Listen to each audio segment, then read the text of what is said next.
Chris Watts thought he'd committed the perfect family murder. He'd rehearsed his lies, deleted the evidence, and convinced neighbors he was the devastated husband. But there was one text message he forgot about.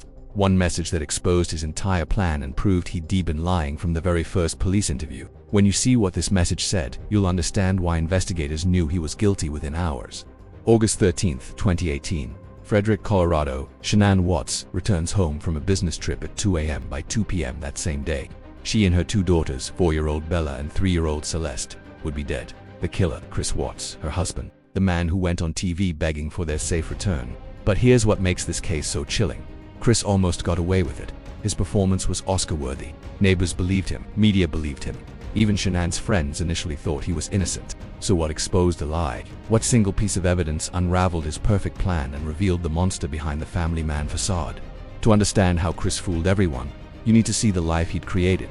From the outside, the Watts family looked perfect. Beautiful house in a safe neighborhood, successful wife with a thriving business, 2 adorable daughters, social media filled with happy family photos.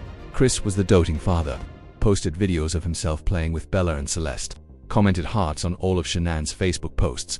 Neighbors described him as quiet, helpful, the guy who always waved hello. But behind this facade, Chris was living a double life. He was having an affair with co-worker Nicole Kessinger. He'd told her he was separated and getting divorced, that he wanted a fresh start, a new life. The problem, Shanann was pregnant with their 3rd child. She had no idea about the affair, and she definitely wasn't planning on divorcing the love of her life. Chris felt trapped, so he decided on the most horrific solution imaginable. August 13th, 2 p.m. Chris calls Shanann's best friend claiming he can't find his wife and daughters. They were supposed to meet for a doctor's appointment, but Shanann isn't answering her phone. The friend calls police. When officers arrive, Chris's performance begins. "I don't know where they are. This isn't like her. She always tells me where she's going." Body cam footage shows Chris appearing nervous but concerned. He's wringing his hands, pacing, asking officers what they think happened. But investigators noticed something odd. Chris wasn't acting like most desperate husbands. He wasn't frantically calling hospitals or driving around searching. He was too calm, too controlled. Then they found Shanann's phone, keys, and purse in the house. If she'd left voluntarily, why would she leave everything behind? The first crack in Chris's story came when neighbors showed police their security footage. It showed Chris loading something into his truck at 5:27 a.m. But Chris had told police he left for work at his normal time, around 6:30 a.m. when confronted. Chris changed his story, but it was too late. Police already suspected he was lying. Here's where Chris made his fatal mistake. He thought deleting text messages from his phone would erase them forever. He was wrong. Investigators recovered everything. And buried in hundreds of messages between Chris and Nicole Kessinger was the smoking gun. The night before the murders, Nicole had texted Chris asking about his day. His response was chilling. "I'm going to fix this. Tomorrow everything changes." But that wasn't the worst part.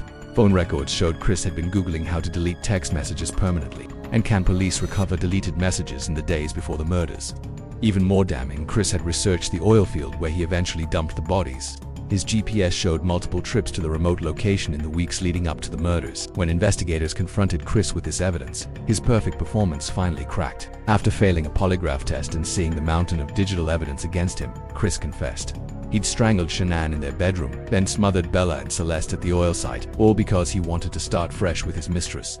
Chris Watts learned the hard way that in 2018, nothing digital ever really disappears. His phone preserved every lie, every secret search, every piece of evidence that proved premeditation. Shanann, Bella, Celeste, and unborn baby Nico got justice. Chris was sentenced to life in prison without parole. But this case taught investigators something crucial. Modern technology makes it almost impossible to commit the perfect murder. Your phone knows where you've been, who you've talked to, and what you've searched for. If you want to see how technology is solving cold cases that went unsolved for decades, check out my next video about the Golden State Killer. DNA genealogy is revolutionizing criminal investigations. Hit subscribe for more cases where killers thought they were smarter than the evidence, and let me know in the comments, what other family murder cases should I cover? Because sometimes the perfect family is hiding the most perfect lie.